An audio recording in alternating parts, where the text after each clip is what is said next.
ladies and gentlemen. This is Menopause Taylor, bringing you the state of menopause in the world today, and I'm bringing you another podcast on dietary options for preventing a heart attack. So far, I've given you the options in the low-fat category and in the high-fiber category, and now I'm going to give you your options in the low-sugar category. The third of 3 videos on diet for preventing a heart attack. You see, I'm not like most educators who tell you to eat a low-fat, high-fiber diet and just leave it at that. I have split this up into categories so that you can learn very specific means of eating in a way that prevents a heart attack. And I'm making this all specific to a heart attack. It doesn't pertain to every other disease out there. This is all about heart attack. So if you're just jumping in this education, be aware that I present everything in a logical, stepwise manner. I start at the beginning and assume you know nothing. And if you start at the beginning, you'll quickly realize that you do know nothing. And then as you start connecting the dots and having one aha moment after another, you'll want to just binge and listen to one podcast after another. If you're watching my videos, you'll want to watch one video after another. And you'll be so thrilled that you can understand this material so easily. I mean, you've been walking around with your female reproductive tract for about 50 years, and you haven't known the first thing about it. That's not fair. You deserve to understand this material. So I present it in a way that makes sense, and it's fun and easy for you to understand. All you have to do is approach everything in order. So I have schooled you on the statistics, the causes, the symptoms, and how to know if you're at risk for a heart attack. And now we're talking about all your options for reducing your risk for a heart attack. And those dietary options fall into 3 categories. You can decrease your fat, increase your fiber, and decrease your sugar. Now, it would be wonderful if, you could just assume that society sets this up for you, but it doesn't. In my book, I cover all of this, but I don't cover this separately. The book I have on menopause is already quite thick, and the problem with being an author is you can't make a book that's a tome. And so I elaborate more in these podcasts and on my videos than I can in a book. But ideally, you have the book and you can follow along. Now, if you thought that all you have to do to prevent a heart attack is to eat a low-fat diet, then you need to really listen to this podcast. And I hope you listen to it before you have a heart attack on your low-fat diet. So to get started, let's reflect back on the list of risk factors for a heart attack. If you think about sugar, it falls into the realm of the item diabetes that is on that list. And so now we're focusing on how to lower your risk of a heart attack by lowering the sugar in your diet and therefore lowering your risk of diabetes. Now, in a previous podcast, I taught you that the 1970s were the turning point in terms of what causes heart attacks. That's when the government decided to start the low-fat movement, designating fat as the sole cause of heart attacks. And to get in on the game, the food industry started producing low-fat this and low-fat that. But when they removed the fat, the food tasted like cardboard. So guess what they did to make you continue to buy their foods? They chocked them full of sugar.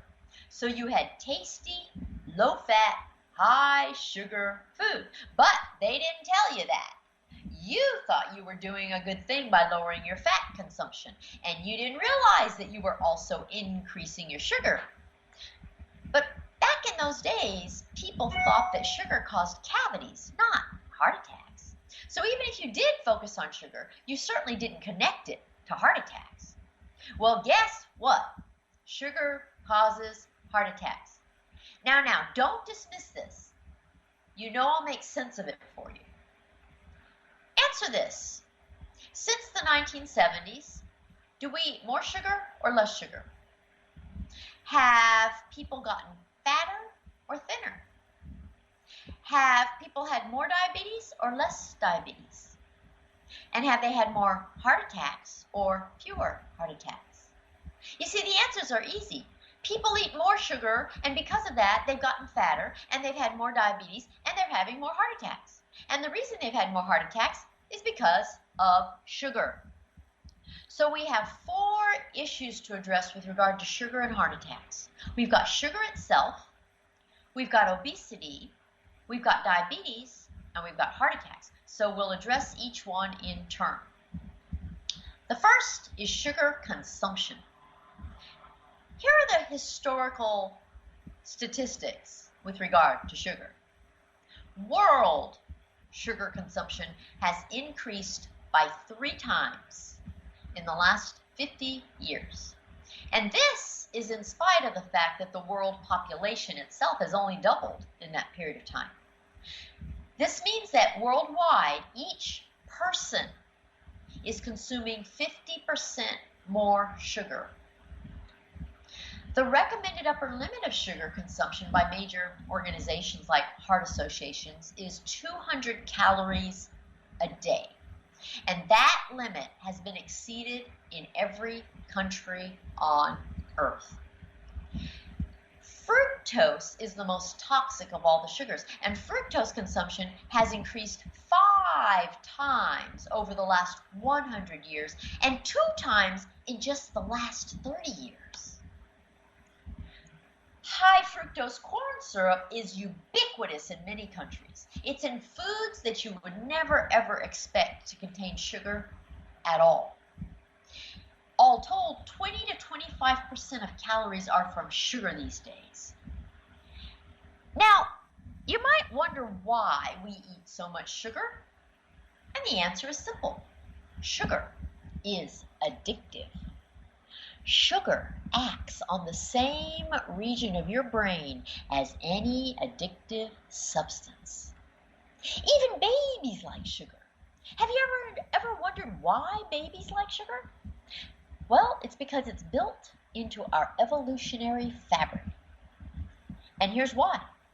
There isn't a single poisonous substance in nature that is sweet. So in nature, sweet is safe. So from an evolutionary standpoint, you are wired to like sugar. So the first time you taste it, it pleases you. That creates desire. And every time you ingest sugar, you feel rewarded. These 2 things, desire and reward, are the very basis of every addiction. Oh, but there's more. When you desire sugar and feel rewarded once you get it, you crave it. Seeking behavior is the next feature of an addictive substance, and craving is seeking. Next comes tolerance. Tolerance is when you need more to create the same effect. It takes more to satisfy you. So, if you like sugar, you need more and more to satisfy your sweet tooth. And that leads to binging behavior. And even if you want to reduce or curtail your sugar intake, you find it very difficult. Sounds a lot like trying to quit smoking, doesn't it? Oh, and if you did restrict yourself from sugar, you'd go through a form of withdrawal. You might feel depressed, or anxious, or tired.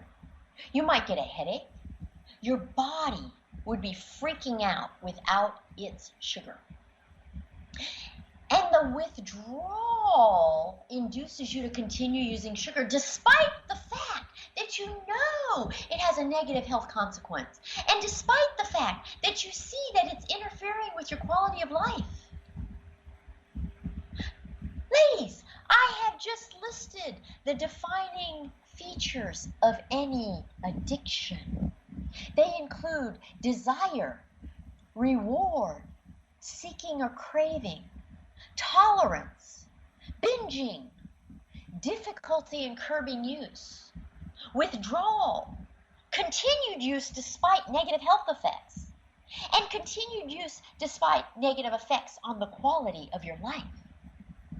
So the bottom line is that the food industry has added so much sugar to so many foods that you are addicted to sugar, even if you don't seek sugar itself. They've put sugar in everything and made you a sugar addict. Sounds frightening, doesn't it? It's the reality. It's just the reality. Now let's move on to obesity. Do you remember when it was very unusual to have a fat kid in school? You know, to this day, I can remember every single fat kid I ever encountered in school. And that's because there were only about 3 fat kids throughout all my elementary, junior high, and high school years. A pudgy kid was a complete rarity. And nowadays, most kids are pudgy. And there are a whole lot of downright fat kids too. I'm shocked when I see little kids these days. They're so fat.